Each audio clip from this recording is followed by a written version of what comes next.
everybody. Thank you for tuning in to the Oh Donna. Today we have the beautiful Oracle herself returning again, and she's gracing us with her presence. And we are going to discuss the evolution of consciousness, Matrix 4, cracking the genetic code. How are you, Sophia? I'm fine. How are you doing? I'm doing well, thank you. Well, first off, I just want to say that the book was so mesmerizing. You know, it rang so much truth to what's happening now with the rise of AI and machines. It literally feels like we're living page by page in your book. And on a daily basis, you know, we see more and more machine robot-like creatures such as Bezos, Zuckerberg, and all those scary creatures. And they just don't look human anymore. And they're not giving off any good energy. So, you know, in your book, you discuss the indigos and how the humans are enslaved by the machines. And we're all in a battle right now as we speak. And I could feel the power of the Indigo Children and other people with higher vibrations rising to try to shift this frequency. Can you talk to us about the Indigo Children? Yeah, well, there are these kids, and you've always known about these kids because they get degrees. Like this 12-year-old, her name is Angie, and she's 12 years old. And she's gonna be getting her degree coming up really soon and going to work for NASA. And you've heard about these people because when you saw the movie Hidden Figures, it was all these polymath that were Black women that they didn't want to speak about in history, but they are the ones who are responsible for a lot of that space explorations and how those ships and, you know, created and got off, you know, and to the moon and everything that they're talking about, explorations. A lot of their math, they are great contributors, but yet they hide that fact from you. Mm-hmm. So these star children, star seeds, or indigos, and I call the crystals young adults, you know, mm-hmm. in my work. They are polymath. They're like Tesla, Leonardo da Vinci, and myself, polymaths. And, you know, we do math and we crack codes. And that's why the fourth installment is the evolution, because it's talking about cracking codes to systems and utilizing that knowledge to advance technology. That's great. I have another question. You know, obviously with all of these apps that they're shoving down our throat, like contact tracing, it just reminded me of something that the 4D clones in your book would do to their people. Can you talk about the 4D clones in the book? Well, they're hologram clones. You're familiar with it because when you saw Tupac at Coachella, they used that right out of my book. They're called hologram clones. The hologram's been around forever. Yeah. I did not invent holograms. But I did copyright and trademark hologram clones, meaning an exact hologram of a person would be a clone of that person. And that's where I got the name Hologram Clones. And this is what you see when you look at the musical with Michael Jackson's clone or Whitney Houston's clone or Tupac's clone performing. Yeah. And I created these new machines that are called hologram terminators that look like the old terminators, but they are more advanced.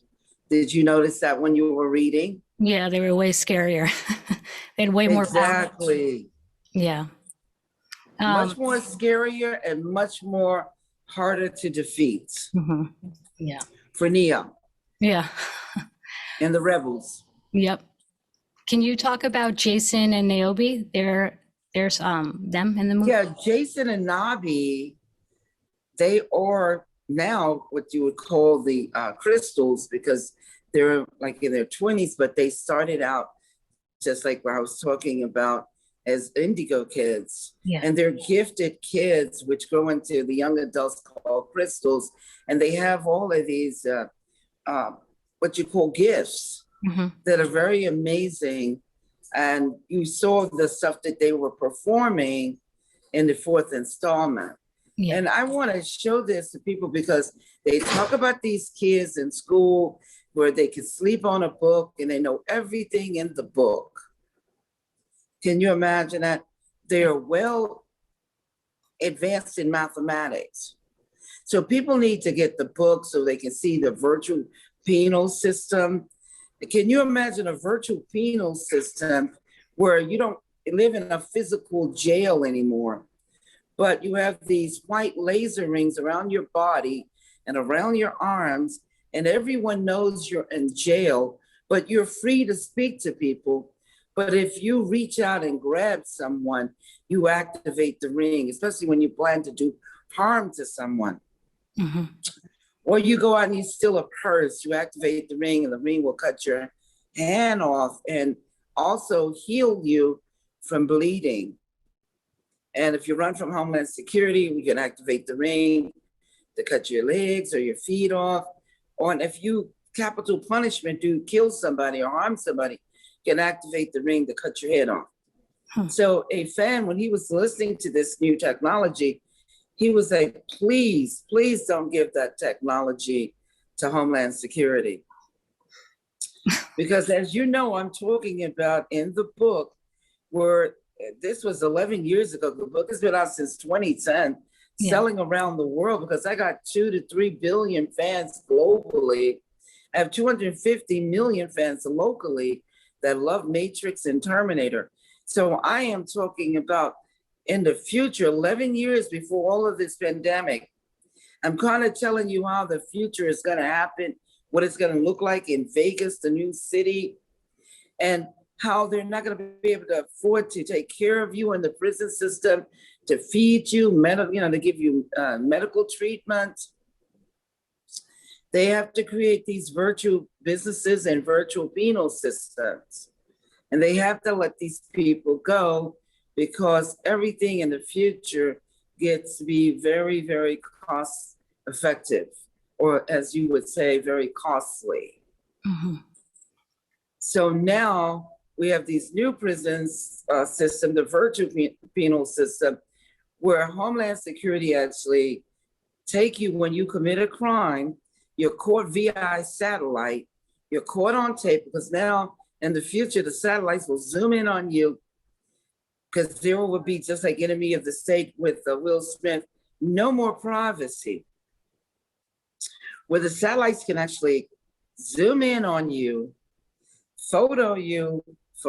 take pictures of you, or actually videotape you committing a crime. And they will send a drone transporter to come pick you up. Now, the drones in the future, like I told people, are going to be larger. I've been talking about this for 11 years. A drone means that it's a technology or transportation that is not manned by a living being.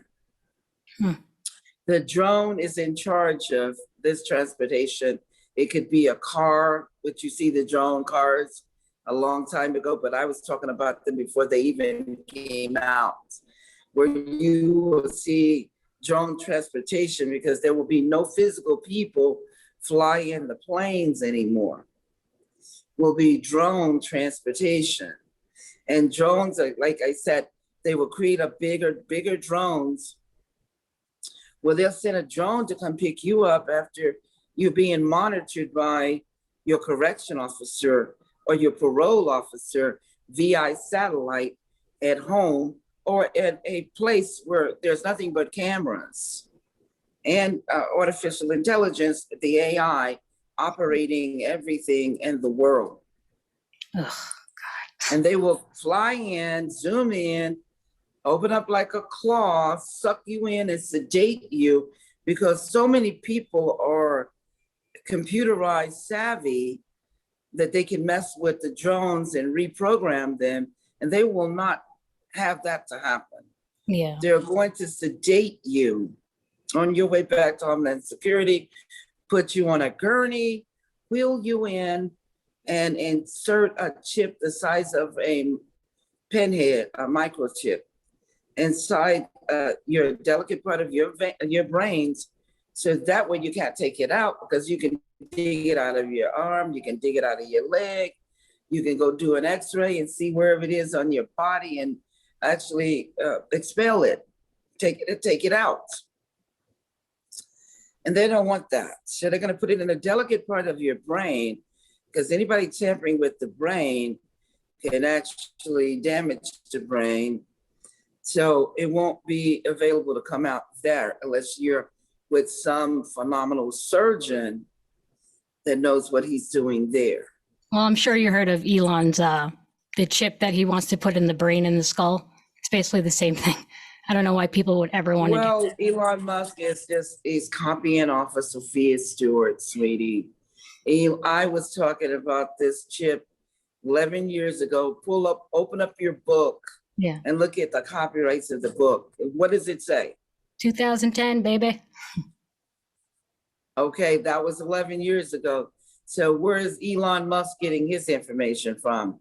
Because my copyrighted trademark book has been out for 11 years selling around the world. And Elon Musk just made this announcement when? The other day? And I'm being facetious? Yeah. Talk to us about. Come on now. I know.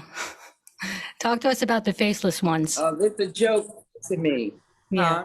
I said, talk to us about the faceless about what? ones. The faceless ones? Well, the faceless ones that's super. These are like what you would call a sensei or a master. And the faceless one has just this knowledge.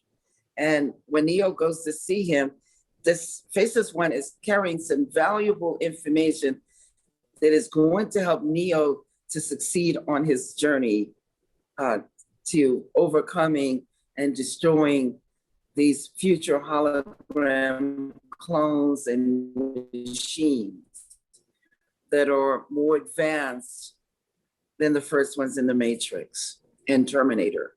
The ones in the Terminator was wrapped in flesh, killed but cannot be killed, but old metal clankety clank, but wrapped in flesh, looking like us, naked without shame, because when you're seedless and soulless, you have no shame, you have no emotions, you have no love, but you look like a person, and you're a clone, you're a drone, you're a test tube baby, a petri dish baby, artificial inseminated, a hybrid, a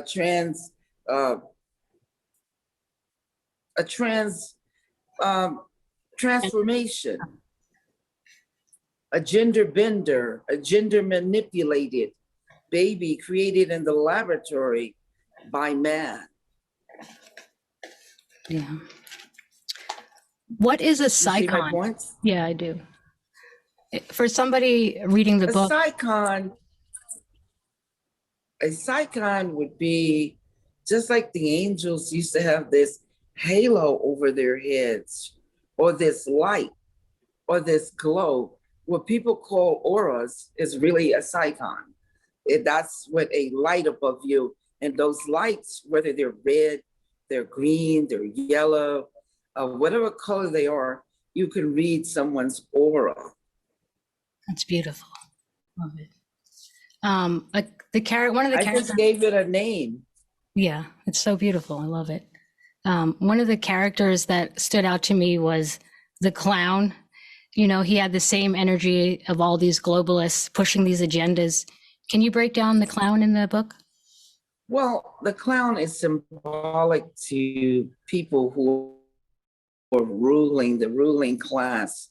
That's exactly what they are. They're dangerous, but they're clowns. And I'm not talking about the ruling class that are healing and uplifting and establishing and helping and healing the world to grow. I'm talking about people like, example, Hitler or Bertie Madoff or John Gotti or Al Capone. These people who have these egos and these hidden agendas to destroy humanity or the living beings upon the earth. And what are they? They're nothing but clowns, but they're dangerous clowns. Do you see the symbolism now? Yep. I bet you never thought about it like that. Oh, I know they're dangerous. But did you know they were clowns? Yeah, of course. Yeah, they're clowns. Yeah. And so when you see a clown in the Matrix 4, the fourth installment, then you're reminiscing and thinking about, wow, look at all the clowns that were destructive here, and they were scary, and they were especially scary to children. Yeah. Let's see. The little girl, what does she represent? I know when I was reading it, she just represented the intuitive inside all of us that's looking out for our best interest as long as we're listening. There's a kid in us. Yeah. She represents the kid in us. And what does the kid in us do? It alerts us to the real world, because the kid is not programmed until he goes to school. And what are the programs? There are spells. And what do these programs do? They cast spells on you, and you're in another world besides the real world. You're caught up in the matrix, you're plugged in. And these kids, the kid inside of us, can come out of these spells easily if we still occupied by those kids that's inside of us. Because as soon as you come out of the womb, the matrix, the stargate, the portal of your mother, as soon as you come out, you have the knowledge of God, and you know how to operate in this world.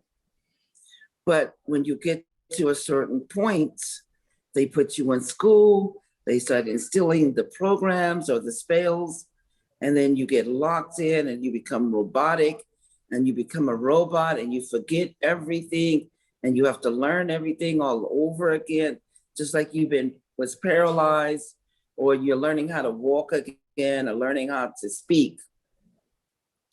That's what happens when you become a programmable person or a robot in the real world. You take orders from the puppeteer. You become a puppet, used and harvested by the rulings, the powers, the principalities, the authorities that rule this world or this dimension you're in. Yeah. There was a beautiful line that really stood out to me. It was when Somar tells Neo that the fourth strand of DNA is faith. What does that mean to you?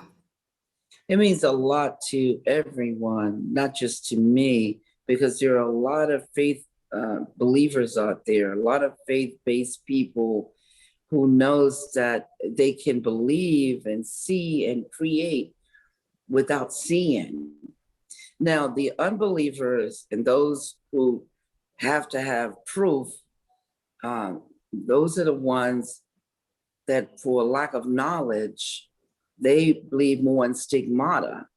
Stigmata was where you see the blood coming out of the statues of the Christ hands and miracles that you would see from various places or in the churches. Lots of people need stigmata to believe. But woe unto those who do not need stigmata. They believe without seeing. They have faith, and they can create and do the most phenomenal things without seeing. So faith is greater than anything upon the earth, because as long as you believe that you can do the impossible, there is nothing to stop you on earth from doing anything you want. Whatever you can perceive as above, so will it be below. Whatever your imagination, whatever your creativities, whatever you can expand and go as far as you want, you can create some of the greatest technology, you can create some of the greatest inventions, you can create some of the greatest things right now that the world is in need of in abundance. So do not dwell on the negative, dwell on the positive, and start visualizing what this world needs right now that is good, uplifting, positive, and will elevate the soul. Do it. As above, so is below. So whatever you see and think it in the spiritual realm, will materialize in the physical realm. That is how you manifest. That is the laws of manifestation. To visualize, to see it so clearly, to have the desire that you want it, that's all that's needed. And to start doing it in the physical world, and it'll all come together, and you'll be one of the greatest inventors, one of the greatest creators. That's so good. Nothing will stop you. Yeah. Well, I don't want to give away the whole book, but I've got one more thing. I want people to buy this book. So the last thing I want to say is the last page of the book. Oh my God. I don't want to give it away. People need to read it, but yes, they do. They need this little tidbit that you're giving them is so enticing. Yeah. Let me see if I can word this without giving it away. I guess, the last line discusses how to be brave and seek truth. I guess talk about that.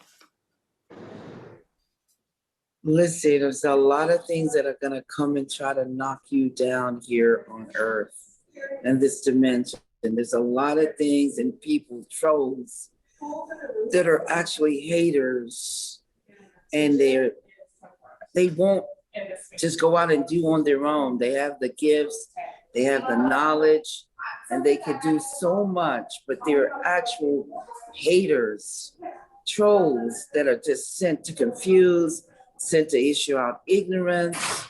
So do not let anything sway you or stop you from doing what you need to do, the work that you came here to fulfill and to accomplish. That's what I really have to say about that. Thank you so much. That all things are possible, and do not let anybody discourage you or stop you, and keep your secrets and your inventions and your creativities. Keep it to yourself, protected with copyrights and trademarks, the same way I did. Yes, there will be people who will steal your car when it belongs to you. Yes, your television when you have the receipts. Yes, indeed, your house when you own the deed to the house. And you would have to pursue damages, because there is nothing in the world that can stop people from killing, stealing, lying, and doing harm to others. Remember that. But you can protect yourself with prayer and with God and with love. Do not pay evil with evil. Do not return. Oh no, you froze. I don't know if you can hear me. Instead of tearing down, because an evil energy cannot touch you as long as you're giving love and positive energy back. You're freezing up, but I'm loving everything you're saying. Well, I'm not freezing up, but I'm pausing. Oh, okay. Yeah, I'm just doing a pause. Yeah, it's amazing. Well, I just want to thank you for taking the time, and thank you again for sending me this book. Like I said, it was such an enjoyable read, and I hope a lot of people buy this book. Everybody get the book. Where can they get the book, Sophia? Oh, great. Because let me tell you, I've written several books on Matrix and Terminator. So you guys need to go to my website, truthaboutmatrix.com or matrixterminator.com, or you simply can Google Sophia Stewart and my websites will pop up. Go to my website, go to Amazon, you guys in the foreign countries and other places. Get the book, contact me, and let me mentor you and elevate you. Thank you so much for having me. I appreciate this interview very much. I appreciate it as well. You take care, Sophia. Thank you. All right. Bye-bye. Bye. I'm learning more and more every day that you can't save everyone, but you can definitely save yourself and your family that you care about. I love you.